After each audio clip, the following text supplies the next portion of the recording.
L'histoire que vous allez entendre va vous faire frissonner, peut-être même vous terrifier. Alors mettez-vous dans l'ambiance, éteignez les lumières et plongez dans le cauchemar.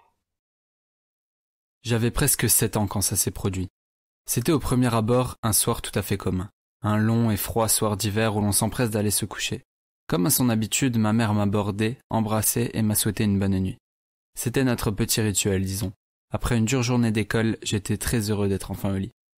Mon lit était en hauteur, et surplombait donc la totalité de la chambre, me forçant à utiliser une grande échelle chaque soir afin de l'atteindre.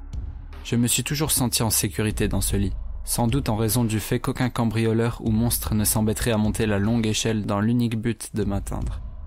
Peu à peu, je m'endormais.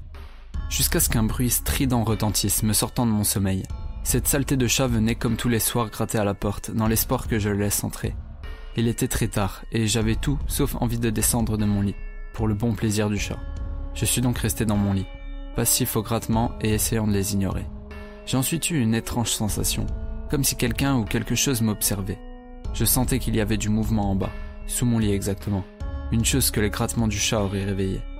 Dans la pénombre, je pouvais voir une silhouette animale, trop grosse pour être un rat et trop petite pour être un homme. Je commençais à m'inquiéter. Et s'il y avait un monstre sous mon lit? Et s'il me voulait du mal? J'essayais de garder mon calme, me raisonnant en me disant que les monstres n'existaient pas.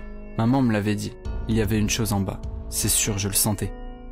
Les grattements du chat étaient de plus en plus forts, mais je ne voulais pas descendre, je ne pouvais pas, tant qu'il y aurait ce truc par terre. Le monstre d'en bas grimpait. La pression montait, je paniquais. La découverte de cette chose m'a horrifié plus que tout. Après de longues minutes d'angoisse, j'ai aperçu la silhouette du monstre. Il n'était pas imposant et ressemblait beaucoup à un chat.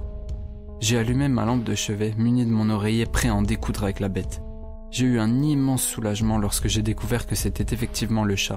Il avait dû m'emboîter le pas. J'étais très soulagé, il n'y avait aucun monstre. Mais si le chat était à l'intérieur, qu'est-ce qui grattait à la porte? La peur a commencé à s'emparer de moi. Les grattements étaient de plus en plus intenses, de plus en plus déterminés. Il y avait un monstre à ma porte, c'était sûr. La lumière l'avait encore plus énervé.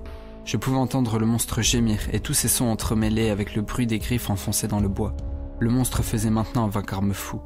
J'étais tétanisé, je croyais vivre ma dernière nuit. J'espérais que ma mère vienne me sauver, mais elle ne venait pas. Pourquoi? M'avait-elle abandonné? Je me blottissais dans ma couette, accompagné du chat qui me rassurait beaucoup. Au fil de la nuit, les bruits se sont estompés. J'étais paralysé par la peur. La peur qu'il revienne, j'osais à peine respirer. Malgré cela, j'ai tout de même réussi à m'endormir. J'ai été réveillé par la lumière des gyrophares. La police était chez moi. Mais pourquoi? Peut-être pour la bête de ce soir, j'étais perplexe. Un homme a interrompu mes songes en entrant dans la pièce. Il était vêtu d'une tenue bleue et portait un pistolet. J'ai immédiatement su que c'était un policier. Il m'a demandé de descendre. Ma mère m'avait toujours dit d'écouter la police. Je me suis exécuté.